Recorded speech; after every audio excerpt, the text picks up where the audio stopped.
Saboteando el canal. Era inconsciente, ¿no? Se movió la banca y se cayó el fútbol. Ya podemos empezar. Bueno, pues vamos a terminar el tema de la lesión renal aguda. A mí me tocó hablar acerca de lo que es diagnóstico, escenarios especiales y el tratamiento. En cuanto al diagnóstico, pues vamos a ver que pues, fue una mala elección de diapositivas. Pero, bueno, vamos a ver, lo principal es, primero que nada, pues la historia clínica y la exploración física, porque vamos a ver que es importante conocer el contexto del paciente, ¿no? Para ver que, pues como ya platicó Jorge y ya platicamos las últimas 3 clases, que la lesión renal aguda pues tiene muchos mecanismos, ¿no? Fisiopatológicos y tiene muchos factores encadenantes, y pues es importante darnos una idea del contexto del paciente para poder ver hacia dónde vamos a dirigir nuestro tratamiento. Entonces, la revisión del pulso, la TA, el llenado capilar, la turgencia de la piel, la mucosa, las venas yugulares, pues esto nos van a hacer pistas para ver si el paciente tiene datos de sobrecarga de manera clínica. Que auscultemos S3, S4, disnea, ruidos crepitantes pulmonares, un paciente con hepatomegalia, esplenomegalia, distinciones vesicales, soplo abdominal, exantemas, hemorragias, mialgias, artralgias, por cada uno de estos datos clínicos nos va a orientar a ciertas etiologías de lesión renal aguda. Entonces, por ejemplo, no va a ser lo mismo que yo encuentro un paciente que me dice que tiene lesión renal aguda y lo primero que encuentro es, al explorarlo, una vejiga palpable, ¿no? Entonces, aquí yo encuentro un paciente que tenga, por ejemplo, pues edema periférico, pues ya me está orientando a otras cosas, incrustación tubular, que esté chocado el paciente, pues todas estas cosas son clave, ¿no? Para tratar de detectar cuál va a ser el origen de la lesión renal aguda que está presentando el paciente. También es importante tomar en cuenta cómo es la tendencia que lleva la presión arterial en este paciente, va hacia la baja, se está regulando, está hipertenso, el pulso, está taquicárdico el paciente, está bradicárdico, cómo va la orina, está subiendo, está bajando, el índice urinario, el peso del paciente, está bajando de peso o está subiendo de peso, o sea, lo estamos sobrecargando, lo estamos depletando. Pues una buena análisis de los fármacos que se le han dado y que ya tomaba previamente el paciente, y también si hay presencia de fiebre, y pues en general ver también algunos datos que nos van a hablar sobre la tendencia de la lesión renal aguda, si es que la encontramos. Por ejemplo, el potasio sigue subiendo, el pH sigue bajando, la urea está aumentando, la creatinina está aumentando, y en cuánto tiempo está pasando esto. Entonces, estas son las fundamentales del cuadro clínico, ¿no? Ahora, en cuanto a la creatinina del filtrado glomerular, creo que ya es de todos sabido, ¿no? Que la creatinina, a pesar de que pues no es uno de los métodos más confiables, está muy sesgada, por ejemplo, en un paciente que tenga sarcopenia, no es lo mismo que en un paciente que tenga hipertrofia muscular, ¿no? Alguien musculoso, pues va a ser una elevación de creatinina, pues no va a representar una elevación de creatinina va a ser pequeña en un paciente que está sarcopénico. Se puede estar hablando de una misma lesión renal que en un paciente que tiene una masa muscular normal, pero que la creatinina se elevó más. Entonces, y también tomar en cuenta pues que la creatinina es tardía, pues toma tiempo, primero se presenta la lesión renal aguda y luego existe la elevación de la creatinina. Entonces, sin embargo, pues sigue siendo uno de los métodos más baratos que tenemos para darnos cuenta que el paciente pues, está en una lesión renal. Y a veces es lo primero que notamos, ¿no? Aunque deberíamos de notar otras cosas antes. Existe el cálculo de la FENA, y en teoría, pues la teoría de esto es que se supone que es para distinguir entre una lesión prerrenal y una lesión renal. Entonces, en el caso de la FENA, pues estaríamos, pues la idea es que una FENA menor del 1% va a ser consistente con una lesión renal aguda prerrenal. Y una FENA mayor del 3% va a ser consistente con una necrosis tubular aguda. Pero, pues está muy sesgado, ¿eh? Siempre hay que tenerlo de acuerdo. De todas estas herramientas que vamos a ver, pues vamos a ver que están, tienen sesgos importantes y pues solamente son herramientas. Por ejemplo, una FeNA baja puede estar también presentada en un caso de sepsis, hemoglobinuria, mioglobinuria, exposición a medios de contraste, bla, bla, bla. Y una FeNA elevada, pues en un paciente que está con diuréticos, con glucosuria, con bicarbonaturia. Y bueno, pues lo que puede ser una alternativa pudiera ser en pacientes que están con diuréticos usar la FeUrea, que sería la reabsorción de la urea, que es principalmente en los túbulos proximales, y pues podría estar menos sesgada por el uso de diuréticos, ¿no? De ASA y por diuréticos triacídicos. Sin embargo, pues los dos métodos no son exactos, son nada más una herramienta que te puede servir. La fracción excretada de sodio y de urea es algo que no hacemos porque no nos toman, entonces no es algo que manejamos todos los días, dilo completo, ¿no? La fracción excretada de urea se hace así y funciona para esto, sobre todo porque si no lo hacemos nosotros, los que vienen de un segundo nivel menos. Sí, claro. En cuanto al sedimento urinario, bueno, pues vamos a ver, lo principal que nos va a arrojar, pues nos puede más que nada, pues detectar si hay, pues las famosas tubulares necróticas, ¿no? Los que son las proteínas de TAM-Constant, ¿no? Sí, no me olvidé cómo se pronuncia. Pero bueno, que se ven como fango o como marrón fangoso. La presencia de más de 10 de estas por un campo tiene un valor predictivo positivo del 100% para el diagnóstico de una necrosis tubular aguda. Y la presencia en sedimento urinario de células granulares y células epiteliales tubulares renales en el sedimento, pues se va a relacionar con un empeoramiento de la lesión renal. Entonces, pues bueno, también esto nos puede orientar, como lo han visto en muchas ocasiones, pues nos puede orientar al origen, ¿no? Por ejemplo, moldes de glóbulos rojos, pues te puede estar hablando de que tiene un problema a nivel glomerular. También glóbulos rojos dismórficos, te están hablando de problemas a nivel glomerular, pues células tubulares renales, pues no se diga, ¿no? La presencia de leucocitos, pues también van a tener, te pueden orientar hacia dónde va el problema, y por la presencia de bacterias, pues te va a dar la recontaminación o una infección de vías urinarias.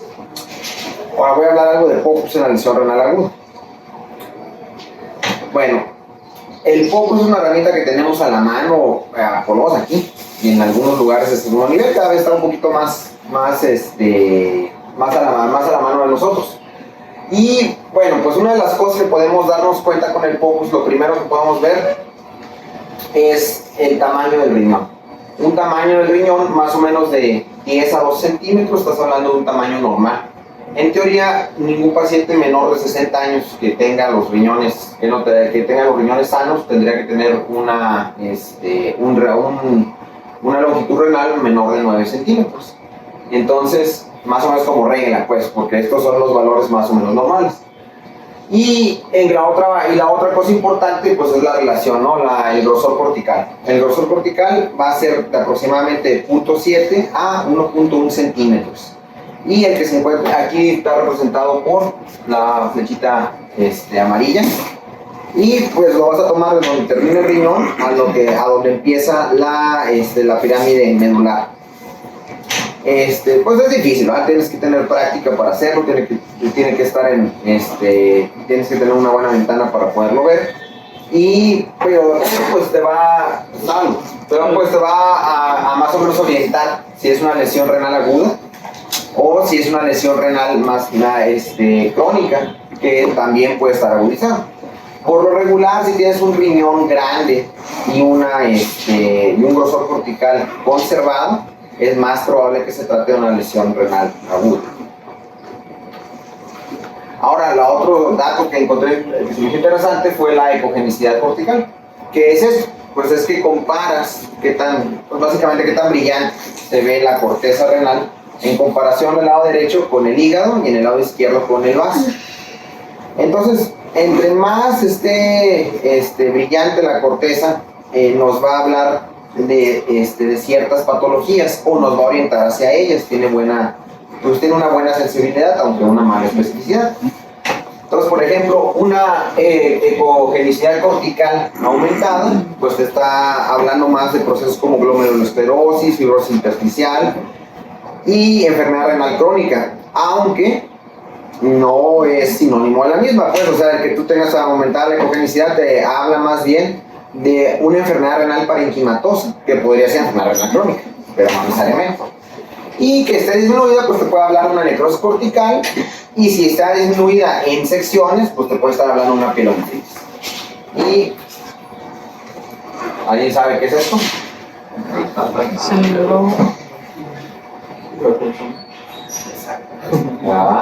Es una de las causas más comunes, pues, de lesión renal, ¿no? Y a veces se nos pasa por desapercibida, y en teoría sería lo primero que debemos hacer antes de pedir interconsulta al nefrólogo, ¿no? Cuando nos dicen que un paciente le bajó el insulinario, lo ideal sería ir a revisar la vejiga, que a veces revisamos todo lo demás, pues, pero no revisamos la vejiga.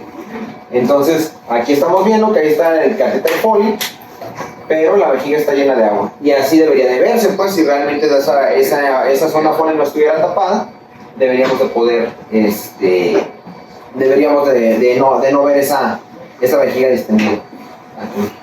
No, esta ya no lo veo. Bueno, la otra cosa es la valoración ecográfica de la hemodinamia renal. Es igual que hacemos, por ejemplo, con los flujos cerebrales, también podemos medir el índice resistivo renal, que básicamente va a ser a encontrar la arteria renal y medir la velocidad máxima menos la velocidad diastólica, menos la velocidad de fin de diástole, y dividirlo entre la velocidad máxima. Y eso nos va a dar un índice. Ese índice debe ser menor de 0.75. Y bueno, pues hay una buena evidencia de que un índice mayor, ahí está mal el signo es de masa.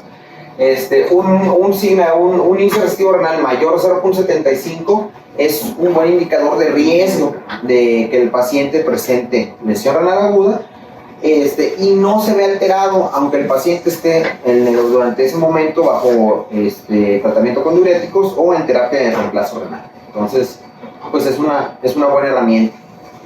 Y pues hay mucho más que se puede hablar acerca del POC en los pacientes renales, pero en la lesión renal aguda, pero pues sería todo un tema aparte, ¿no? De por sí está un poco saturada la clase. Entonces, bueno, pues lo voy a dejar hasta ahí.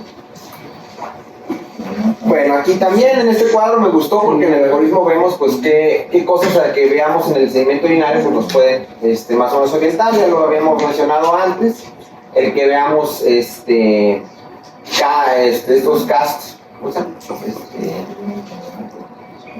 las células, eritrocitos, que veamos los cuerpos de los eritrocitos, pues te va a orientar hacia algo como una vasculitis, una glomerulonefritis, una hipertensión maligna, una microangiopatía trombótica, el que veas leucocitos o células de leucocitos, te puede orientar más a una nefritis intersticial, pielonefritis, rechazo de trasplante. Por eso es muy importante todavía el ego, que es algo muy barato y que tenemos a la mano, y a veces pues no le sacamos el jugo que podríamos, pues. Si lo integras bien y tienes una buena sospecha clínica, pues te puede orientar. Por eso dicen la biopsia de los pobres. Y ahorita hablando de biopsias, ahí no se quedó pobre. Doctor Blanco, ¿qué no? Bueno, este algoritmo está muy bien, pues es acerca de cómo ir abordando una lesión renal aguda. Entonces, una de las primeras cosas que debes hacer en cuanto tienes un paciente con esas características es un diferencial, pues una biometría hemática con diferencial, tu ego, pues de preferencia si tienes sedimento urinario o puedes hacer microscopía no urinaria, que no lo tenemos, pues estaría muy bien. Una ultrasonografía renal, calcio sérico, y ya de manera opcional electrolitos urinarios, urea, ácido úrico, osmolaridad, pero pues en ese orden de importancia, ¿no? En teoría, pues así como nos lo ponen en este mundo ideal, pues tendríamos todo eso de inicio. Si todavía no sabemos qué fue lo que pasó, por qué el paciente está haciendo lesión renal aguda, pues entonces nos pasamos a la segunda línea de estudios, ¿no?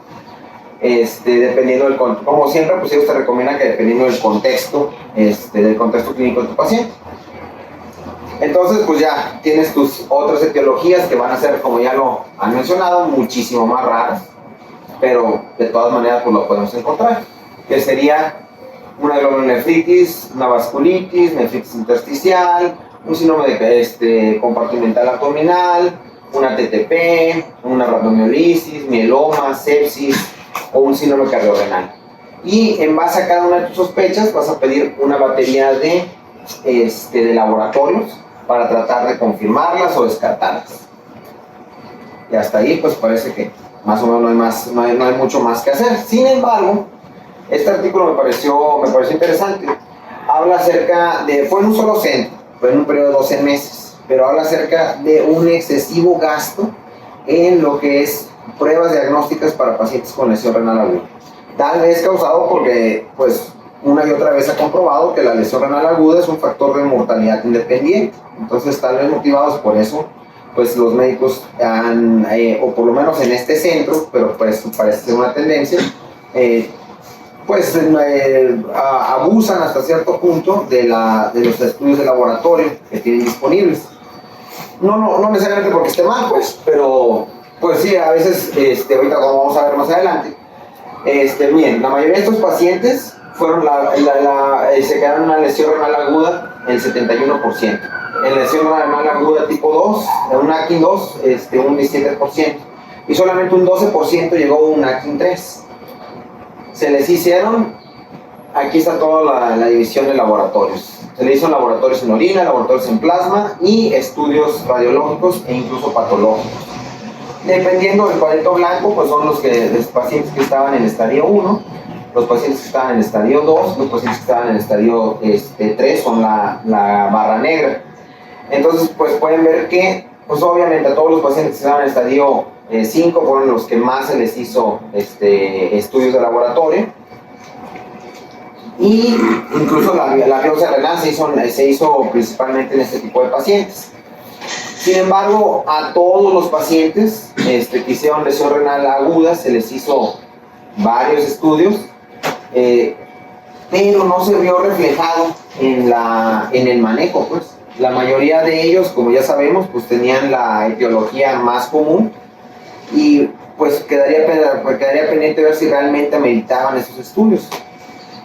También se detectó que por cada 100, para tú detectar alteraciones en esta población, necesitabas hacer 5 tomografías para 16 ultrasonidos y 60 eosinófilos urinarios para poder localizar o para poder detectar una alteración pues que te orientara un diagnóstico. Entonces, pues bueno, aunque pues sí a lo mejor es peligroso hablar de qué tanto es prudente gastar en un paciente cuando está la vida de un paciente de por medio, pues sí también vamos a tener que ver si realmente afecta lo que estamos pidiendo, va a afectar el manejo de ese paciente. Más cuando veamos cómo pues estamos muy limitados en el tratamiento de la lesión renal aguda. Ahora, en cuanto a las biopsias renales en la UCI, bueno, pues esta es una editorial de Ligran. Pues eso es la jefa de un departamento de la UCI en París. Y pues bueno, una de las cosas que mencionaba es que las complicaciones de las lesiones, por lo menos en la experiencia de ellos, las complicaciones de las biopsias percutáneas son mucho mayores en el contexto de un paciente de la UCI que en un paciente estable. En un paciente de la UCI las complicaciones llegan del 12.5 al 22%, comparado con menos del 1% en un paciente que se encuentra, porque no se encuentra en estado crítico. Entonces, ¿realmente vale la pena hacer la biopsia al paciente? Y bueno, pues el otro artículo al respecto que encontré es donde pues se hacía una comparación entre, bueno, se puede comparar la definición de CADIGO con la evidencia histopatológica, y pues, me parece que no. Pues resulta que la evidencia histopatológica es diferente la definición de lesión renal aguda por biopsia que por clínica. Entonces vas a tener que hay pacientes en los que la lesión renal aguda más bien va a ser enfermedad renal aguda. Y la enfermedad renal aguda pues es un concepto nuevo, pero más bien lo vas a ver como una consecuencia de lesión renal aguda. Es decir, como voy a decir ahorita en el pronóstico, cuando un paciente tiene lesión renal aguda, a veces no sana de manera adecuada su riñón, pierde reserva funcional y va evolucionando hacia una enfermedad renal crónica. Y ese pues periodo entre enfermedad renal crónica y lesión renal aguda es el concepto de enfermedad renal aguda. Entonces, pues bueno, pues eso también pone aún más en duda si realmente la biopsia pues no serviría, sobre todo en el contexto de un paciente que está inestable en la unidad de cuidados intensivos. Y bueno, en cuanto a la prevención, pues la mejor, pues una onza de prevención, ¿no? Dicen, vale más que un kilo que un kilo de tratamiento, pero bueno, lo principal es la historia clínica, para que tratemos de identificar a los pacientes que están en riesgo, ¿no?, de desarrollar la lesión renal. Entonces, por ejemplo, un paciente con enfermedad renal crónica pues siempre tendrá mayor riesgo de presentar una agudización. La presión arterial del paciente, el nivel basal de creatinina, muchas veces pues no lo tenemos, ¿no? Ya también hemos mencionado esa disyuntiva antes. La tira reactiva de orina, la lista de medicamentos que el paciente usa, que a veces los vamos a reiniciar cuando los tratamos de reiniciar en un contexto en el que el paciente esté inestable, y pues no sería lo ideal, ¿no? Y bueno, pues existe la protección renal farmacológica. ¿Hay algo que podamos hacer para tratar de proteger al riñón?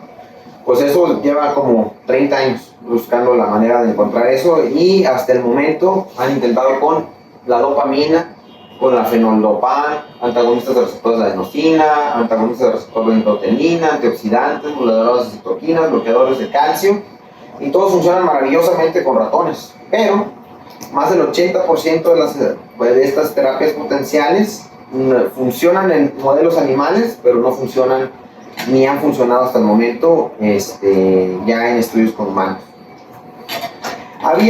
Yo no conocía esto, pues había una idea, pues había probado en modelo animal de proteger al riñón causando 3 ciclos de 5 minutos de isquemia, como para una forma como de prepararlo para la hipotensión y la lesión inflamatoria que iba a recibir, y 5 minutos de reperfusión posterior a esto.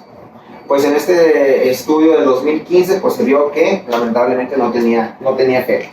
Entonces, pues en el mundo teórico funcionaba como muchas cosas, pero ya en la práctica pues no hay evidencia de que funcione. Entonces, ¿qué nos queda? ¿Qué sí funciona? Bueno, pues ya acordándose de cómo la clase de ayer, pues lo principal que tienes es mejorar el flujo sanguíneo renal, disminuir la inflamación o la oxidación, o quitar pues quitar la causa que está provocando esa inflamación, disminuir la extravasación dentro del espacio peritubular y reducir directamente la toxicidad celular en la nefrona. Entonces, eso es lo que ha demostrado, y pues la misma Cadigo, ¿no?, te dice en su última guía que no la han vuelto a actualizar desde el 2012, y es por algún motivo, ¿no? Todavía no se ha avanzado lo suficiente como para hacer una revolución dentro del manejo de la lesión renal aguda. Pues tenemos que descontinuar agentes nefrotóxicos, asegurarnos de la volemia del paciente y de la perfusión orgánica, considerar un monitoreo hemodinámico con parámetros dinámicos, monitorizar la creatinina, la uresis del paciente, evitar la hiperglicemia y considerar alternativas para no someterlo a medida de contraste. Pues ya el siguiente escalón, pues hacer un abordaje diagnóstico, de preferencia pues no invasivo. Ya si no, pues te pasa al invasivo. Pues vamos viendo que esto es escalonado, ¿no?, dependiendo cómo va evolucionando tu paciente. Y bueno, pues ahorita ya entramos más a lo que es el tratamiento. Nada más también aclarar, pues ya sabemos, muchas veces se ha mencionado, pues los pacientes que tienen hipervolemia tienen mayor mortalidad, y pues como un factor de riesgo aparte, independiente, Y bueno, pues por ejemplo en el estudio Torre-Mifa que se hizo para en los pacientes, para ver la respuesta a fluido en pacientes críticos, pues ¿qué es lo que se vio? Pues los pacientes supervivientes eran aquellos pacientes que tenían menos hipervolemia, ¿no? Entonces la hipervolemia y el exceso de reanimación, que yo creo que va a ser una de las principales causas de lesión renal aguda que vamos a ver nosotros en la terapia, pues va a estar directamente relacionado con la mortalidad y la evolución de esa lesión renal. Entonces básicamente lo que llamamos es la ventana de manejo, ¿no? Hace tanto daño que tu paciente esté bajo de volumen, que a veces es una de las cosas, ¿no? Le tenemos luego mucho miedo a los líquidos y lo quieres manejar con puros, con puros agentes vasoactivos, pero no tiene volumen el paciente, ¿no? Entonces pues tiene tanto problema la deshidratación como la sobrehidratación. Entonces pues ahora sí que el chiste es tratar de mantenerse en esa ventana en la que pues mantienes al paciente en un estado óptimo, ¿no? Y bueno, pues ahí están los dos órganos más afectados. El órgano más afectado por la deshidratación pues va a ser por lo regular el corazón, sobre todo cuando ya es un corazón que está con alguna enfermedad crónica, y lo mismo, ¿no? También el más afectado por la sobrehidratación y la congestión va a ser los riñones. Aquí viene también un modelo en la que venían las guías ASPEN 2021 de cómo manejar la lesión renal. Entonces pues me pareció interesante porque te lo maneja desde que evalúes el riesgo del paciente, ¿no? Y dependiendo el riesgo que presente este paciente, vas tomando acciones escalonadas. ¿Tiene riesgo el paciente? Sí. Bueno, pues monitorea la uresis, la creatinina, corrige la hipovolemia, evita nefrotoxinas. ¿Desarrolló lesión renal aguda? Sí. Bueno, entonces empieza a investigar la etiología de la misma, trata las causas si se aplica. Es una lesión renal aguda aquí 1, evalúa los medicamentos y ajusta las dosis o suspéndelos. Estadio 2, pues más o menos sí es la misma. Y por aquí, entre el estadio 2 y el 3, es cuando empieza a pensar, tal vez va a ocupar una terapia rotacional. Y bueno, pasamos a lo que son los escenarios especiales. La rhabdomiolisis se me hace un tema interesante. No voy a ahondar en eso porque ya también brillantemente se dio la clase. Es un síndrome que se caracteriza, como ya sabemos, por la descomposición y necrosis del músculo esquelético dañado y la liberación de su contenido. Aparte, pues hay una captura, ¿no? Por parte del músculo de líquido. Y pues contribuye a un 5-25% con las causas de lesión renal aguda. Lo interesante es esto. La rhabdomiolisis es una de las causas que te va a causar lesión renal prerrenal, intrarrenal y postrenal. Prerrenal, como las endotoxinas, va a activarte las citoquinas, va a provocarte las autoconstricciones arteriolas aferentes y deferentes, entonces es prerrenal. Captura en tercer espacio, depresión de volumen, hipoperfusión renal, lesión del túbulo proximal. Entonces, lesión intrarrenal. Y la mioglobinemia, pues ¿qué te va a hacer? Te va a tapar. Te va a tapar los túbulos, te va a causar una obstrucción postrenal. Entonces, pues es una enfermedad que te abarca los tres tipos de daño renal. La lesión renal aguda inducida por drogas, a veces la pasamos por alto, ¿no? Igual tenemos, ahorita voy a comentar algo sobre eso, pero igual pues tenemos que saber que no puede ser sordo y ciego, ¿no? Al mismo tiempo. Entonces, el que tu paciente esté chocado no necesariamente significa que eso es lo único que le está dañando el riñón. Entonces, vamos a ver muchos medicamentos que te pueden causar daño renal, y de uso común, y a lo mejor no lo estás identificando. Por ejemplo, y además van a causarte daño renal en diferentes niveles. Por ejemplo, los mediadores hemodinámicos no necesariamente tienen que ser nefrotóxicos, ¿no? Lo que es los IECAS, los ARA2, no necesariamente son nefrotóxicos, pero te van a provocar una alteración en la hemodinamia que va a dañar el riñón. La hidralacina, pues te puede provocar un daño directamente sobre el glomérulo, los AINES, pues también, no se diga. Y daño celular epitelial, pues el mannitol, la anfotericina B, pues esos son directamente nefrotóxicos, los aminoglucósidos. Entonces son medicamentos que tenemos que tener siempre en cuenta. Y bueno, la lesión renal aguda inducida por contraste, pues la verdad sigue siendo, o no, es otro tema así gigantesco, nada más voy a mencionar, es muy controversial, pues la mayor parte de los casos que se reportaron son de los 50 y los 60 y pues era con medios de contraste un poquito más agresivos. En general se sospecha que los mecanismos son isquemia renal, vasoconstricción, formación de especies reactivas de oxígeno o toxicidad tubular directa. En general, menos del 1% de los pacientes que se exponen a medios de contraste van a presentar una lesión renal aguda. Y menos con los pues, nuevos medios de contraste que tienden a ser un poquito más benéficos. Bueno, no benéficos, pero menos agresivos sobre el riñón. Esta es la fisiopatología, muy rápidamente, pues se supone que podemos dividir el problema en un efecto nefrotóxico y un efecto de alteración en el flujo renal. El efecto nefrotóxico del medio de contraste te va a llevar a una lesión celular y apoptosis, el efecto hemodinámico va a causarte una vasoconstricción que te va a llevar a una hipoperfusión e hipoxia. Y bueno, pues otro escenario especial, con lo que son el síndrome patorrenal y el síndrome cardiorrenal. Esto es también otro tema gigantesco, no me voy a meter en eso, tiene su propio tratamiento y su propio abordaje.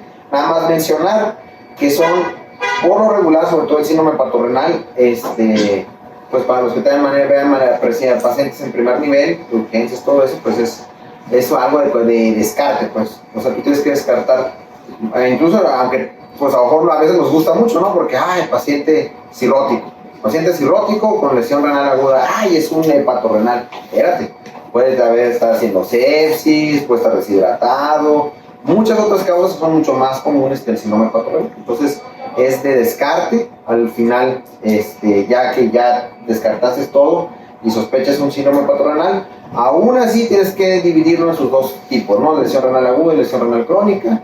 Y en base a eso, pues es el pronóstico del paciente, que por lo regular, si es la aguda, pues es muy malo. Entonces, a veces ni siquiera te lo quieren mandar a diálisis, ¿no? Porque eso es por el pronóstico. Y bueno, ahora en cuanto a la lesión renal aguda en COVID, esto está interesante porque este artículo es de los primeros que salió. Fue un estudio observacional, 5.449 pacientes en 3 hospitales de Nueva York. Y se vio que presentaban lesión renal aguda 1.996 pacientes. Estadio 1, 46%, estadio 2, 22% y estadio 3, el 31% de estos pacientes. De estos pacientes con COVID-19 requirieron terapia de reemplazo renal 14.3%.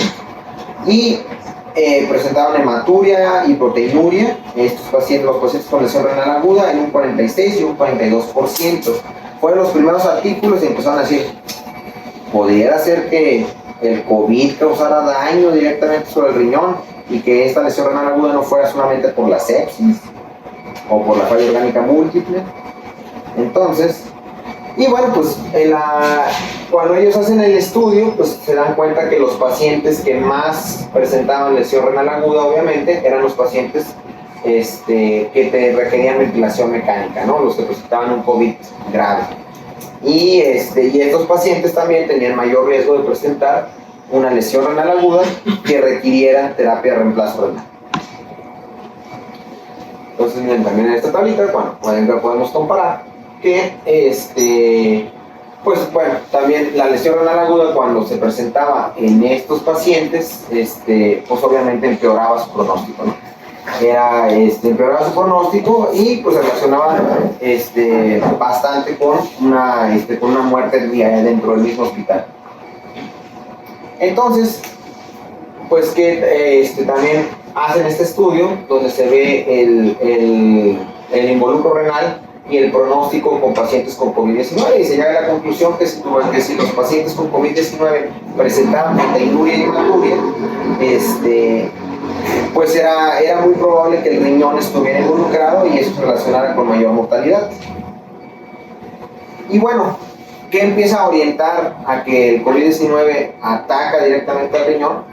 Pues se hacen una serie de autopsias en pacientes. Este es un estudio de 26 autopsias que se realizan en China, en la edad promedio de pacientes fallecidos por falla respiratoria aguda fue de 69 años, 19 hombres y 7 mujeres. Y de estos 9 tenían datos clínicos antes de morir de lesión renal aguda. ¿Y qué fue lo que encontraron? Bueno, primero que nada, los túbulos proximales mostraban pérdida del borde de cepillo y degeneración vacuolar, que son las flechitas esas que vemos, con restos compuestos de epitelio necrótico en lúmenes tubulares, que son los asteriscos. Los agregados de los eritrocitos obstruían los capilares peritubulares y estaban frecuentemente presentes. ¿Se acuerdan de la clase de ayer? ¿Qué pasaba? Pues había una obstrucción, ¿no? Con linfocitos y con eritrocitos en los túbulos. Eso era parte de la patología de la lesión renal aguda. Y ellos ya se metieron más ahora al verlo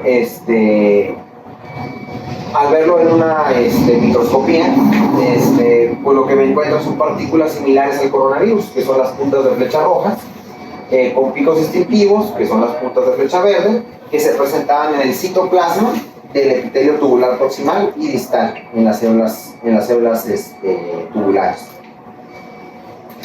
Y pues por último, en la tinción inmunofluorescente se encontró que había anticuerpos nucleoproteicos contra SARS-CoV-2 en los túbulos renales. ¿Qué nos lleva todo eso a la conclusión? Pues la infección directa del parénquima de las células epiteliales tubulares y los porocitos con marcada lesión tubular aguda y agregación eritrocitaria ocurre en los casos de COVID-19 severos. Entonces, fue una de las primeras muestras pues, que el COVID ataca directamente al riñón. Y bueno, pues esto ya se ha dilucidado más o menos cuál es ya se tiene un modelo de cómo era la forma en que atacaba el COVID. Básicamente lo que hacía es que pues es una enfermedad principalmente del endotelio.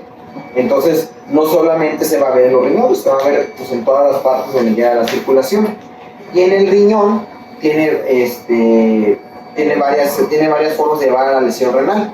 Una de ellas es la infección directa, y la otra va a ser la famosa tormenta de citoquinas, ¿no? Que ahí estaría más familiarizado con la lesión renal aguda del sepsis. Y bueno, pues la coagulopatía también inducida por COVID también es otro factor que se va a juntar para causar la lesión renal. La elevación de las citoquinas habíamos mencionado, y pues la invasión directa, ¿no? De hecho, todo esto llevó a un artículo que se publicó en el 2020 que decía que el Coban era el nuevo Iván, pero no Iván el doctor, sino Iván era Iván es la glomerulopatía colapsante asociada a VIH, pues es una enfermedad asociada al virus del VIH. Y ellos dicen, bueno, cuando el COVID-19 también puede causarlo y también va a ser causa de que veamos este tipo de glomerulopatía, pues de aquí para el real, ¿no? Porque ya es una infección que se quedó con nosotros. Entonces, eso es pues nada más para que tengan ese contexto, ¿no? Y bueno, pues esta imagen me gustó mucho porque aquí, pues era lo que les había dicho, ¿no? Uno puede ser sordo y ciego al mismo tiempo. No nos ceguemos a que nuestro paciente está haciendo lesión renal aguda por una sola causa. Incluso las causas de lesión renal aguda, como pueden ver, se relacionan con otros círculos. Entonces, mi paciente pues, está haciendo lesión renal aguda por sepsis, pero también por la hipotensión causada por el shock. El shock nos causó la sepsis tal vez, pero al mismo tiempo que también puede estar haciendo una microangiopatía trombótica relacionada con la sepsis. Al mismo tiempo, los mismos medicamentos que le estoy dando para la sepsis pues pueden estar contribuyendo a esa lesión renal aguda. Entonces, como vemos, hay varios factores que pueden estar actuando al mismo tiempo para provocarte la lesión renal aguda, y es importante pues no perder de vista esto. Y ya al tratamiento, pues bueno, realmente vamos a ver que no hay nada nuevo bajo el sol, nada más pues las prácticas que ya conocemos suelen ser las que todavía hasta el momento funcionan. Es principalmente evaluar al paciente, identificar las causas y en base a eso tratar de corregir, ¿no? El monitoreo hemodinámico va a ser importante para medir los líquidos intravenosos, ver el uso de diuréticos, el soporte hemodinámico, mantener la perfusión renal, retirar los nefrotóxicos, identificar los medicamentos nefrotóxicos, evitar las medidas potencialmente perjudiciales. Y si son medicamentos que el paciente necesita, bueno, pues ajustarlos a la función renal para que no vayan a empeorar el cuadro. Estos son algunos medicamentos comúnmente asociados con la lesión tubular, con la lesión tubular aguda. Y vemos que por lo menos los primeros 4 son muy comunes que los utilicemos. La anfotericina, pues no se diga, ¿no? Cuando tenemos casos de sepsis fúngicas o que tenemos algún hongo ahí que está causando un cuadro grave, ¿no? Y bueno, hay otros medicamentos que aunque tal vez no sean los que causaron la lesión, se tienen que ajustar y hay que siempre tenerlos en cuenta. Tengo un paciente con lesión renal aguda, tiene su lista de medicamentos, sobre todo aquí en el contexto de la terapia, que tienen una enorme lista de medicamentos, entonces siempre estar pensando, ya se ajustó, está ajustado, no está empeorando la lesión cada uno de estos medicamentos. Y bueno, pues lo que habíamos mencionado, los fluidos, evitar la hipovolemia sigue siendo muy importante, pero también la reanimación con fluidos, pues, entonces lo que estamos buscando es un equilibrio, ¿no? Aquí en el algoritmo podemos ver cómo la reanimación con fluidos pues te va a llevar a disminuir la progresión de la lesión renal aguda, porque pues estás permitiendo que aumente la presión, la gradiente de presión dentro de la cápsula de Bowman, aumentas la tasa de filtrado glomerular y pues evitas la lesión renal aguda. Entonces siempre pues evitamos la hipovolemia. Y todo eso dio lugar a todo el rollo de las soluciones, ¿no? ¿Qué solución utilizar? Ha sido una cuestión de controversia y discusión los últimos 20 años, creo yo, porque tenemos muchas opciones. Básicamente, pues, las principales opciones que tenemos son los cristaloides, los hemoderivados y los coloides. Los cristaloides pues, se usan en resucitaciones en general, en etapas iniciales de la sepsis. Los hemoderivados, pues cuando hay pérdidas sanguíneas, ¿no? Directas. Y los coloides, pues han sido los más controversiales. La albúmina, pues en cirrosis con lesión renal aguda. Hay varios tipos. Está el GES, los semisintéticos, almidón. Ya no se recomiendan, aunque como lo escucharán varias veces, tienen su lugar en muchos cuadros muy específicos, ¿no? Y bueno, los estudios más importantes son el SAFE Trial del 2004, el CHEST Trial del 2012 y el CRYSTAL Trial del 2013. El SAFE Trial básicamente lo que hizo fue, vamos a comparar cristaloides contra coloides. Nunca dijeron si los cristaloides eran balanceados o no eran balanceados, en ese momento no se ocuparon de eso. Y ¿qué fue lo que vieron? No había beneficio renal o en mortalidad. Hubo aumento en mortalidad en los pacientes con lesión traumática cerebral, en el caso de los coloides, aunque pues los autores justificaban que podía estar relacionado con con la casualidad, puede estar directamente relacionado con el uso de los fluidos. Y hubo menor volumen administrado con la albúmina, eso fue la parte benéfica, ¿no? Vamos a ver que todos tenían todos estos estudios pues marcaron las recomendaciones actuales en las guías, pero tienen sus bemoles, pues tienen sus ladillos ahí donde dices tú, bueno, y realmente sí eran tan malos los coloides. El CHEST Trial del 2012 comparó un tipo de coloide que es la hidroxilalmidón. Me faltan 20, pero pueden ser 10, no más rápido. 5 minutos acabamos. Y bueno, el CHEST Trial que vio aumento de riesgo de la terapia de reemplazo renal con los almidones respecto a las cristaloides. El CRYSTAL Trial que no vio beneficio a los 30 días, pero no fue concluyente del todo. En base a esto, pues ¿qué pasó? Se hacen las recomendaciones actuales, ¿no? En la mayoría de las guías pues tienden a recomendar las soluciones cristaloides. Ahora, de las soluciones cristaloides, ¿cuál vamos a elegir? Esto es donde viene el rollo entre las balanceadas y las no balanceadas. Las balanceadas, pues la que tenemos más a la mano es el Harman, ¿no? Y las salinas al 9%.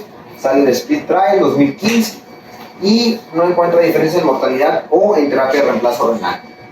Pero hay que tomar en cuenta que fue con pacientes en posoperatorio, con bajo volumen de requerimiento. Y lo que sacó a luz más bien fue que pues, la solución salina no es tan inocua, ¿no? Y nos puede provocar muchos de las complicaciones que ya ya hemos platicado en otras ocasiones, hiperfloremia, edema gastrointestinal, ilios, etcétera, etcétera, ¿no? Entonces ahí empieza a haber una alerta con la solución salina 9%, bueno, más que nada para tomar una conciencia, ¿no? de las complicaciones que pueden presentarse.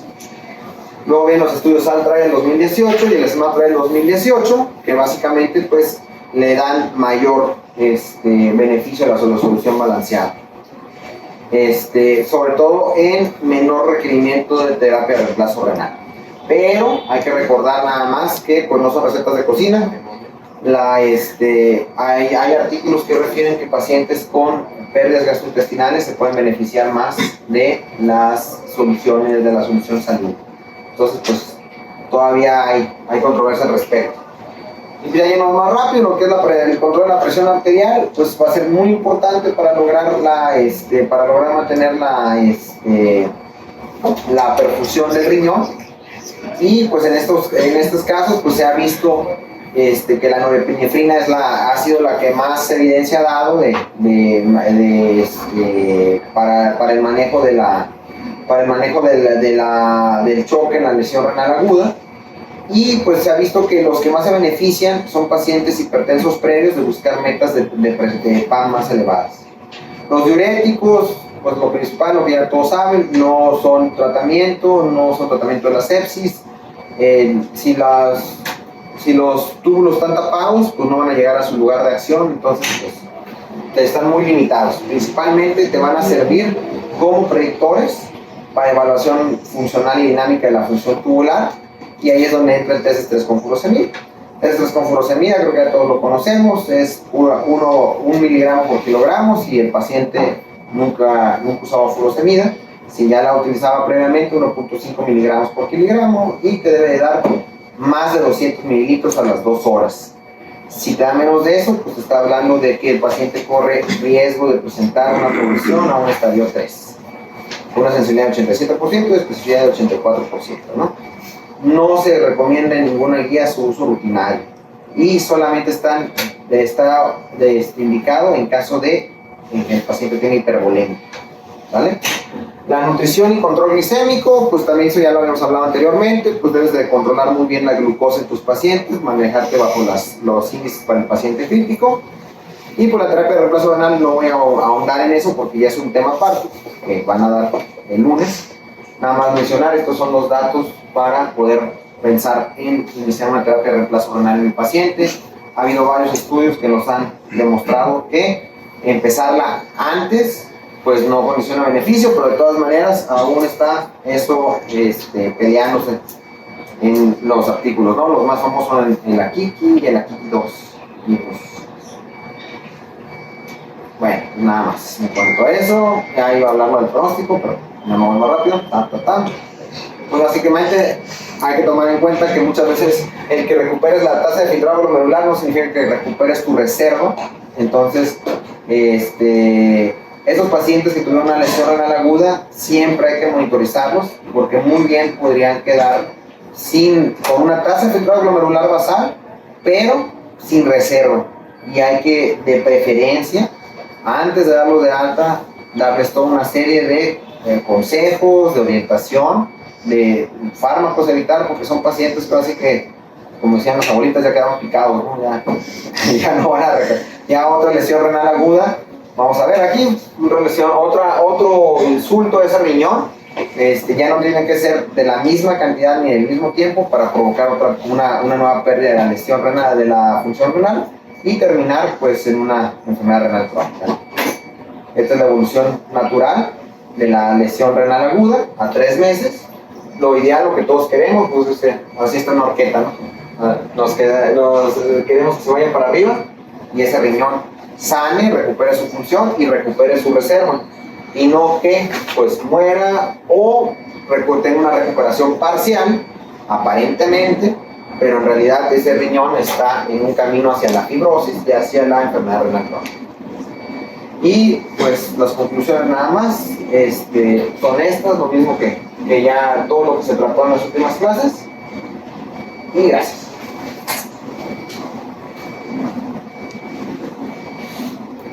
No, pues son los aplausos. Gracias. Hay un aplauso.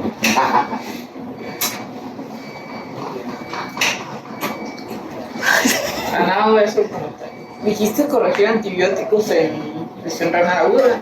Bueno, según las guías no se hace, porque es una lesión renal aguda que en teoría podría restablecerse la función renal, y ahí más que nada pues es por preferir tratar la sepsis, que probablemente sea la causa de la lesión renal, y por esa razón precisamente no se ajusta el antibiótico. Si tú ya ves que la lesión se está estableciendo y bueno, no hay una recuperación, podrías considerar ajustar la dosis de los medicamentos. Y la otra es que si el medicamento es el que te está provocando una lesión renal aguda, bueno, las guías te dicen que lo quites.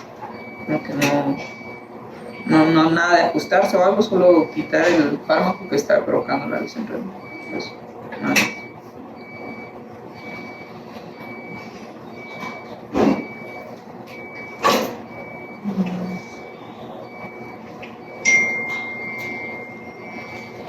No, pero es que estamos viendo la...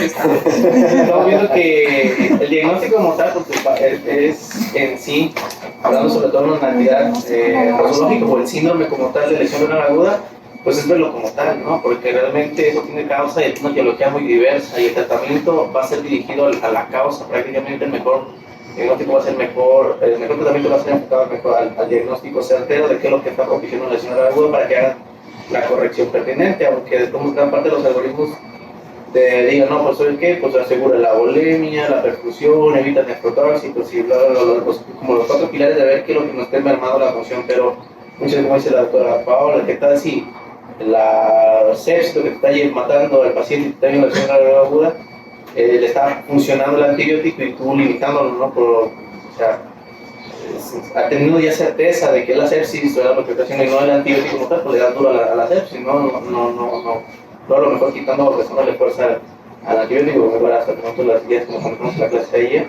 pues recomiendan pues, de que se dé una dosis completa de plena, ¿verdad? Pero yo creo que la certeza viene cuando identifica cuál es la causa y le estás dando el tratamiento adecuado, ¿no? O sea, ya no contar con más líquidos, sabiendo cuando ya tienes isquemia de víscera, o de isquemia renal por la cuestión de la sobrecarga y todo lo que está haciendo del edema a nivel de y uno tratándolo con más líquidos, o sea, pensando que la perfusión, pensando que asegurando que es el aporte líquido, y cuando es cosa contraria, ¿no? Es como que igual no parece un centro de medicina, te dan ideas de por dónde puede venir la lesión, ¿verdad? Hay que buscarle, y obviamente una metodología de búsqueda de la causa de la etiología, yo creo que es donde está el meollo del asunto. Si hablas de lesión renal aguda y dices, la lesión renal aguda es esto, y se trata de acuerdo a la causa, porque es un síndrome, ya acabaste. Entonces, en ese sentido, te aventaste 10 diapositivas de gratis diciendo que la biopsia renal no sirve para nada en lesión renal aguda. Nos quedó clarísimo. A mí me hubiera encantado que hubieras hablado de, por ejemplo, qué se hace con los antibióticos, cuál es la postura de la CADIGO, que es la última que tienes de 2012, de acuerdo al ajuste de antimicrobianos en lesión renal aguda, porque es el tema, pues, es de ambos. Cómo se ajustan los antimicrobianos en el paciente críticamente enfermo, que habitualmente en el contexto de lesión renal aguda va a estar sobrecargado. Es lo más común. Entonces, ¿qué pasa si yo apenas le voy a empezar, por ejemplo, vancomicina al paciente, que ya como sea, se la voy a empezar? ¿Cuánta dosis le tengo que dar? ¿Le voy a dar 10? ¿Le voy a dar 15? ¿Le voy a dar 20? ¿25?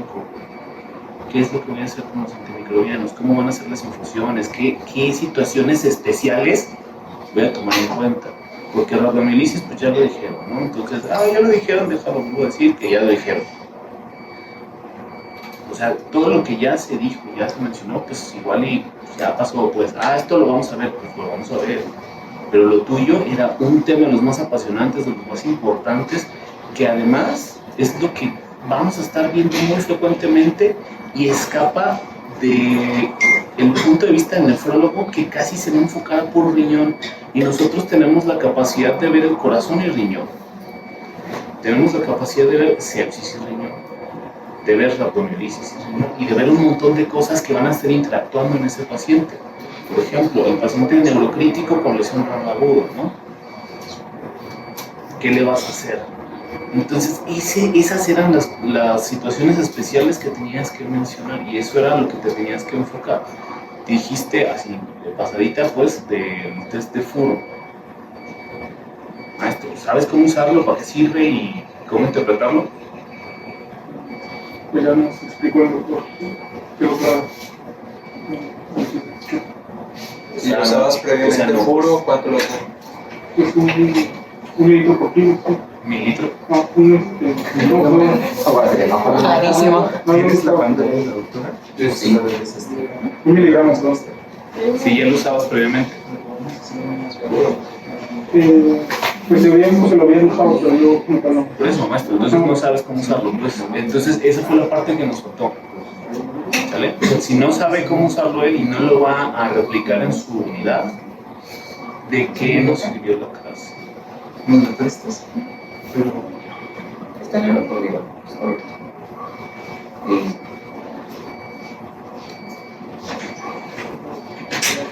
entonces, las cosas que corresponden a otras clases son de otras clases. Lo tuyo, por ejemplo, hubiera sido muy interesante que hablaras un poquito más que...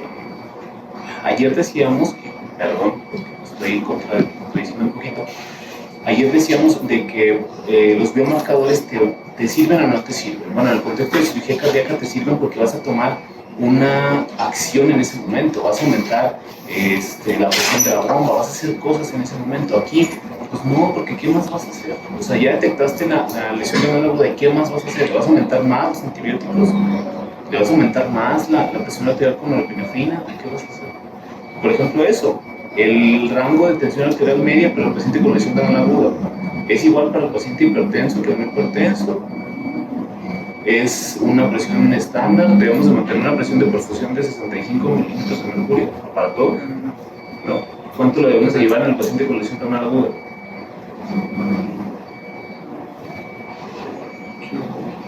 Dicen Guerrero de 72, previsto en pacientes hipertensos, Guerrero de 72. 80 del paciente hipertenso, ¿no? 80-85. Entonces, esas eran las cosas que de veras nos hacían falta, porque es con lo que vamos a tomar decisiones. Al final, podemos ser la mera chingonería teórica, pero si no lo podemos pasar a los pacientes, ese va a ser nuestro problema. Lo debemos de saber interpretar, debemos de saber cómo se monta el paciente y qué vamos a hacer con ese paciente. Hablaste un poquito de ultrasonido, también, o sea, me hubiera gustado más que dijeras, se hace esto y luego esto y luego esto, esto es tolerancia, esto es respuesta a volumen. Con eso nos hubieras dado muchísimo más que con otras cosas, ¿no? Y quizás no se trata, o sea, tu tema no era de que vinieras a hablar de BTI, pues, pero si lo hubieras mencionado, ya está. Así, ¿sabes qué? El concepto, pues, de tolerancia, más que decir, no, es que el paciente está sobrecargado y que si se sobrecargamos es una se trata de mantener a riñones, corazón en equilibrio. Sí, pero ¿cómo lo hago? O sea, porque si yo les digo, hey, hay que mantener al paciente hipovolémico, no lo metan en hipovolemia ni hipervolemia. ¿Ya me entendiste cómo hacerlo? Ya sabes cómo hacerlo, ya vas a ir a tu piso y lo vas a poder hacer. Lo único que te estoy diciendo es, haz las cosas bien, o sea, no las hagas mal. Entonces, eso hubiera sido muy interesante, de más beneficio, que puedas responder preguntas clínicas. Ponte en un escenario en el que tú quieras, o ponte en varios escenarios y trata de responder esas preguntas, porque son a lo que te vas a enfrentar a la guardia y en tu vida futura. Eso es lo que se supone que deberíamos estar contestando en nuestras clases, preguntas clínicas, más que la clase de semestre. Lesión renal aguda es un aumento de 0.3 miligramos o una disminución de 0.5 en 24-12. Se supone que debemos ser capaces de hacer un análisis muy chingón, porque ya, o sea, ya pasamos medicina interna. Todo lo que ya hacíamos como internistas, que ya lo hacíamos, ya quedó atrás. Ahora debemos ir todavía más adelante.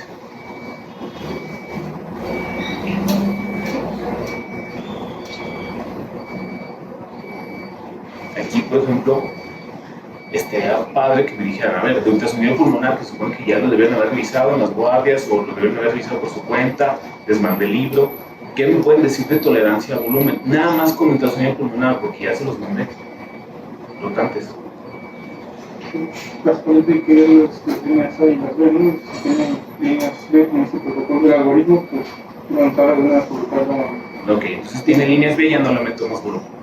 ¿Sí? Bueno, básicamente lo que entendí. Ok.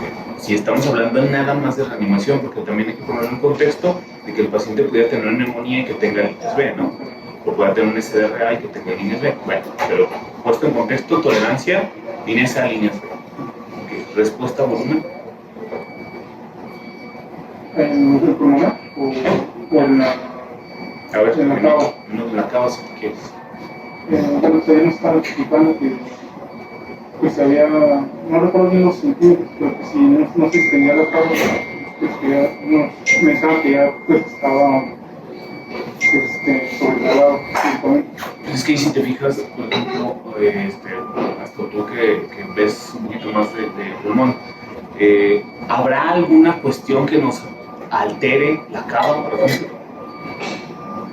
La medición de una vena cava, ¿hay algo que te lo altere? Digo, porque yo no puedo aprender perfectamente bien los valores de la cava y la distensibilidad o colapsabilidad, la excursión de la cava, me lo puedo aprender perfectamente bien, que es el 50% con un valor de corte de 2.1. Pero eso, ¿qué tiene que ver? O sea, si yo tengo un paciente con hipertensión arterial pulmonar, ¿se va a alterar la cava? Si tengo un paciente con hipertensión abdominal, ¿se va a alterar? Si tengo un paciente con un PIB de más de 10, ¿se va a alterar? Si tengo un neumotórax, ¿qué más me va a alterar la cava? Que ya no me va a servir para evaluar respuesta a volumen o tolerancia a volumen, que es para lo que sí sirve. Inclusive la ventilación también te lo va a alterar. Sí, por eso. O sea, debes de tener una ventilación con un volumen de 8 y un PIB menor de 5. Bueno, 5 menos, para que la puedas utilizar. ¿Cuántos pacientes tenemos con PIB de 5? Pues casi ninguno, más bien, porque a todos les andan subiendo un PIB 8, 10, o algo así, ¿no? Entonces, esas son las preguntas clínicas que me interesa que me respondan ustedes, porque es con lo que van a tomar decisiones. Si no van a llegar y van a malutilizar la cava, porque van a decir, no, si es que yo en terapia intensiva de centro médico aprendí que con la cava podíamos animar a un paciente. Y sin saber cuáles son las cuestiones que les van a inutilizar la cava. ¿Qué otras cosas tenemos para reanimar pacientes? Pues la elevación pasiva de piernas, valorando también la cava, como un parámetro dinámico. También ¿En dónde dice que la elevación pasiva de piernas se mide con vena cava? la literatura que te mencionaba que tenía que haber un aumento del 20%. Aumento del 20% de la cava. No, pero no te lo hizo, pero sí lo Que sí, dijo, porque sí se lo fueron dijo. mentiras. Era lo de la PAM. Pero es Otra vez, y eso ya te lo había dicho yo, no se mide con la PAM. Es que es lo que se tienen que llevar a esta clase. ¿Qué van a hacer con una lesión de una aguda? ¿Le van a meter agua? Pues sí, pero como a lo loco. La variabilidad del pulso La también. variabilidad de la presión del pulso sí es para abordar una elevación pasiva de piernas. ¿Cuánto debe de cambiar? La variabilidad. ¿Cómo tal? Bueno, dependiendo del factor de corte, si la variabilidad de esto se mantiene menor a 12, es que todavía es paciente respondedor a líquidos, entonces que todavía no podemos reanimar con líquidos, bajo el contexto del consumo.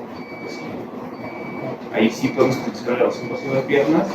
Y simplemente les envié cómo se hace la técnica de la elevación pasiva de piernas, cómo se evalúa la por rollo. Entonces, es algo que sí nos puede ayudar, que tú tienes en la mejor que este mes podamos tener.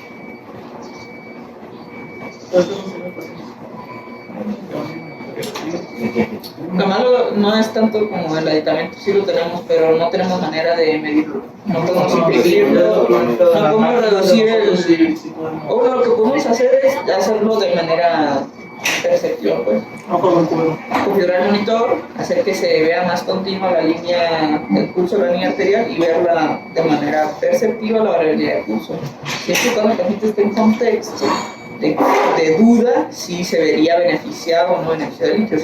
Si no tenemos duda, bueno, no estamos haciendo variabilidades que no tienen transmisión, ¿no? Es todo global. Los mejores predictores para respuesta a volumen son aquellos que son dinámicos, como la variabilidad del pulso, el eco, que el eco ahorita se tiene más auge, y bueno, intentar no basarnos tanto en aquellos que son estáticos, como son la toma de gasometrías arteriales, ¿sí? Hacer un taller hemodinámico, bueno, eso es una foto del momento en el que tú tomaste la gas, pero paciente es algo dinámico. Es complicado, la respuesta ya lo sabemos, pero bueno, sí tenemos muchos aditamentos como son la línea, la elevación pasiva de las piernas puede llegar a ser buena en un buen contexto, siempre cuando tengamos manera de medir la variabilidad.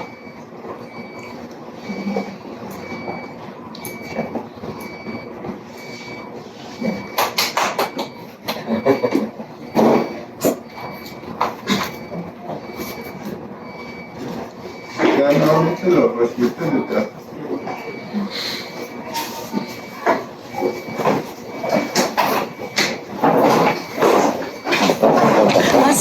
Ah,